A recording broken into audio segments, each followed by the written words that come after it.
Haleluya, haleluya. Yesu nashimwe.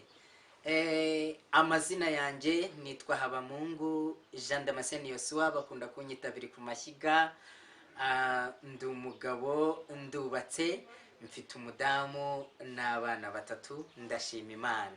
Hanyuma rero ndabizi ko abakunzi banjye mukunda kwibaza muti nyamuna mbese Yosua ko tutamuherutse, ariko ndagira ngo mbabwire ko muzajya mumbona kuri iyi channel ya Birahiye TV. Niho muzajya mukunda kubona indirimbo zanjye ndetse n'ijambo ry'Imana.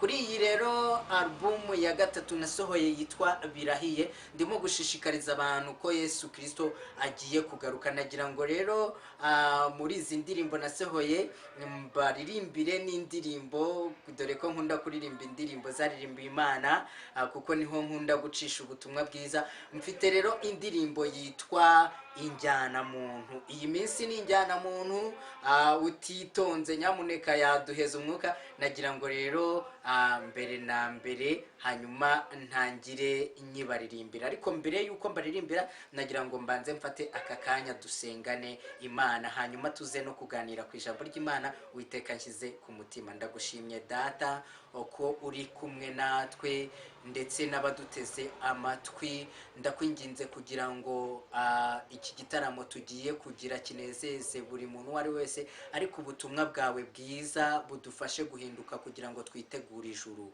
Urakoze gukomeza kudushyigikira no mu ijambo ry'Imana turaganira, ndetse no muri izi ndirimbo zigafasha benshi, mu izina rya Yesu.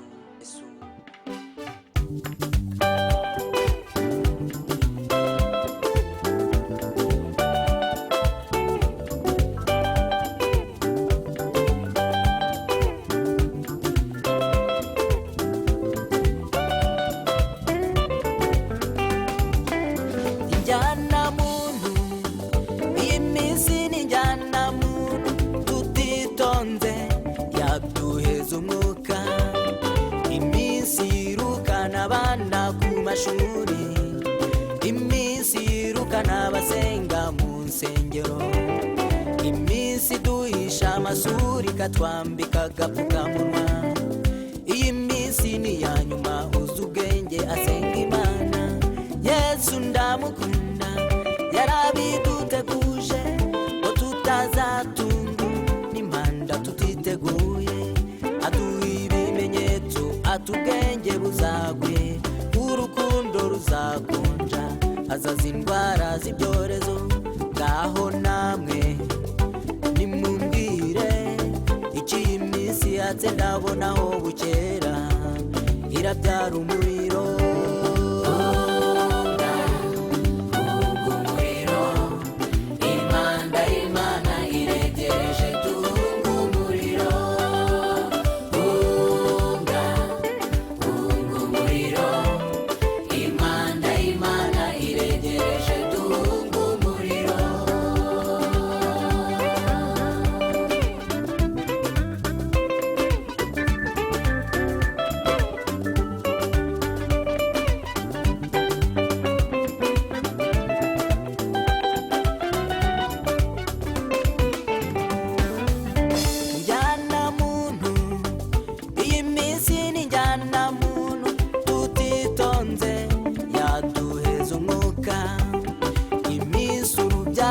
Kayini rukabije ubwicanyi, iminsi ubusambanyi bukabije mu bantu, iminsi intumwa za shitani zitwaza Bibiliya zikinjira mu nsengero zambaye agahu k'intama. Wazibona ukagira ngo nazo zije gusenga, kandi ari impyisi ibihehe zije kumara intama. Yesu ndamukunda, yarabiduteguje, ati bene abo bazaba bishushanya, bafite ishusho yo kwera ariko bahakana imbaraga zako kubera imirimo mibi yabo. Ni nayo mpamvu tubona bicira abandi mu nsengero kandi bidakwiriye, abasambanyi n'abajura batigera bihana. inkozi z'ibibi zitandukanye zidasaba imbabazi Imana. Hunga umuriro, Imana iregereje, duhunga umuriro.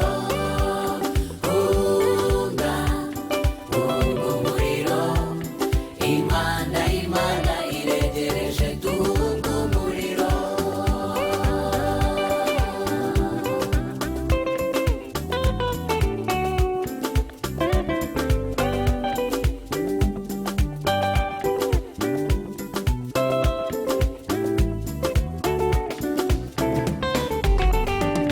Bwoko bw'Imana muramenye, nimwishinge abashinga imishinga ishaje mubishirira, mubategereje kunguka. Ngize ni uru ruyenda abana rwitwiterambere, ntirubahuma amaso ngo mubone isi nka paradizo irashonga ishira. Yesu ndamukunda, yarabiduteguje ngo tutazatungu n'impanda tutiteguye, aduha ibimenyetso atubwenge buzagwira.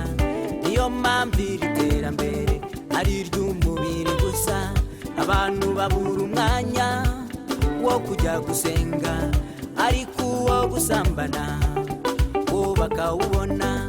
Abandi babona umwanya wo kwicira abandi ubusa, uwo kwicuza ibyaha wo bakawubura. Niyo mpamvu mbabwira nimube maso, kuko nawe ubura umwanya wo kwitaba Imana. Ibyo yaruhiye byose bikamubwira ngo igendere, ntituzi iyo wavuye